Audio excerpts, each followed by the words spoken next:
एक दिन जंगल में भयानक एक शेर आया। यह शेर अत्यंत भयानक और क्रूर था। वह जंगल में डर और हाहाकार फैलाता था। जब जंगल में अचानक अत्यंत शोर शराबा मच गया तो सभी जानवर चिंतित हो गए। जंगली शेर जानवरों को डराने आया था। हर कोई डर के मारे अपने अपने घरों में छिप गया। इस शोर को सुनकर हिरण भी डरकर भागने की कोशिश करता हुआ जंगल में भाग गया। शेर ने जंगल के सभी जानवरों को धमकाकर बताया कि अब वह जंगल का राजा है और सभी को अपनी शरण में आना होगा। हिरण ने भी इसे सुना और शेर की दहाड़ सुनकर वह बहुत चिंतित हुआ। वह सोचने लगा कि शेर अब जंगल में सभी का आतंक बन गया है। हिरण ने सभी जानवरों के साथ मिलकर शेर को हराने की और उससे छुटकारा पाने की योजना बनाई। उन्होंने शेर को सबक सिखाने का निर्णय लिया।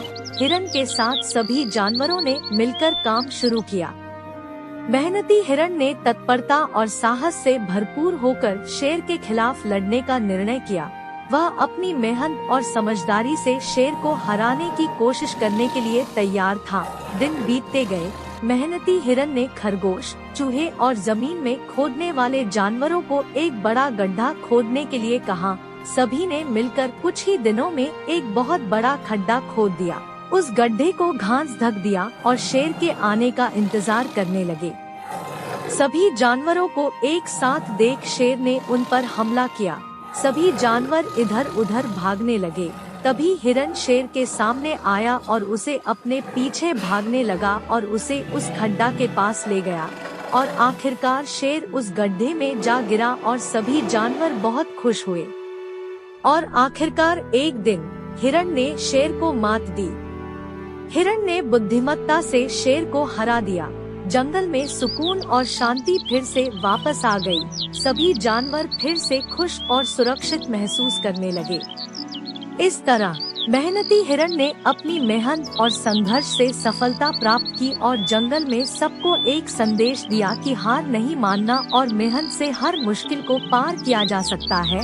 इसी तरह हमें भी अपने जीवन में मेहनत और दृढ़ संकल्प के साथ अपने लक्ष्यों की प्राप्ति के लिए प्रयास करना चाहिए। मुश्किलों से नहीं डरना चाहिए बल्कि उनका सामना करना चाहिए और उन्हें पार करने की क्षमता रखनी चाहिए। इस मेहनती हिरण की कहानी से हमें यह सीखने को मिलता है कि कभी कभी हमें संकट में भी आत्म संघर्ष करना चाहिए। हमें हार नहीं माननी चाहिए और सच्ची मेहनत और साहस से हम किसी भी मुश्किल को पार कर सकते हैं। इसी मार्गदर्शन के साथ हमें हमेशा संघर्ष की भावना और प्रतिबद्धता से अपने लक्ष्यों को हासिल करने का प्रयास करना चाहिए।